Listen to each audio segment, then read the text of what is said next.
Lekin bog'bon do'stlar, hop mana olxo'ri daraxtimizni shakl beryaptik. Namangan viloyati Chortoq tumanida.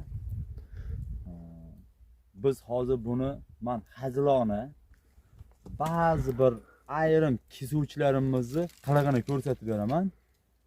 Shogirdim buni to'g'rilashga harakat qiladi. Agar to'g'ri bo'lsa, kommentariyamizga to'g'ri va noto'g'ri deb yozasizlar. Men hozir buni noto'g'ri shakl beraman.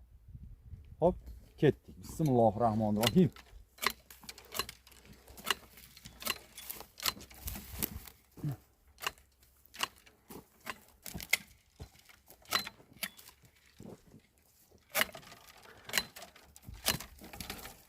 Mana shu holatda juda ko'p bog'larni ko'ramiz.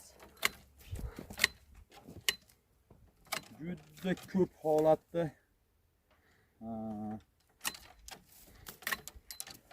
mana shunday qilib qaytarib tashlashadi.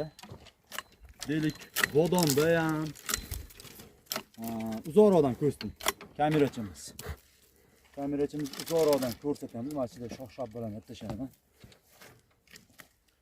Hop, mana shu holati mutlaq xato. Mana shunday kessa, buni mana tagiga daraxtdan shox kesilyapti. Mana tushdi. Va misoli tushunmagan odam daraxtga shakl berdi deb o'ylashadi. Navrot daraxtga shakl emas, daraxtga ozor berganlar teng. Endi mana o'ylab ko'ring. Bitta stol kiyyapti. 1 2 3 4 5 ta. Mana mayli sho'malik. Bu bonus. 5 taning tevazini hozir noto'g'ri shakl berib qaytarib tashladim. Bu endi o'ylab ko'ring, nechtaga aylanadi. Bu daraxtdan solgan ozuqamizga sherik. Quyosh nurini daraxt ta'minlab bermaydi. Kasallik o'rtada zichlashib qoladi. Shamol yo'llarini aylantirmaydi. Endi mana ukamiz shogirdimiz buni to'g'rilab beradi. Baho bering ishiga.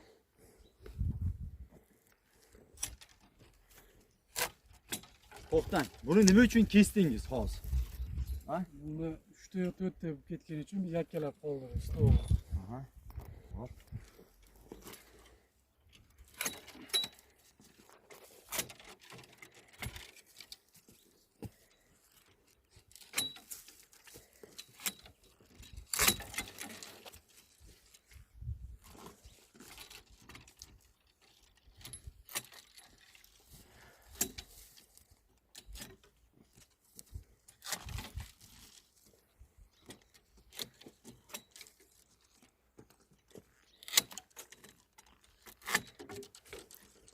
Mana endi boyagi oldingi holatini ko'ring-yu, endi holatini ko'ring.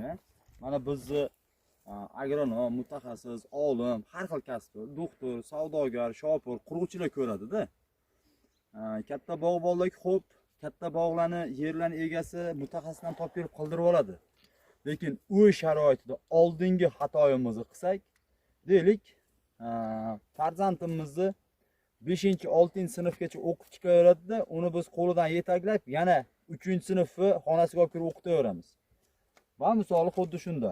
O'shaning uchun to'g'ri tashxis qo'yish, meditsinada yarim davolash. O'shaning uchun to'g'ri shakl berish, mevani sifatli olish va kasallikka mana shu yerda 50% biz to'g'ri kurashgan bo'lamiz. Chunki sepilayotgan dorilar ichki tomonlariga ham to'g'ri kirib keladi. Quyosh nur, havo aylanadi va manaqa hosil shoxlari to'g'ri shakllanadi. Qo'llab-quvvatlab, layklarni bosaverasizlar.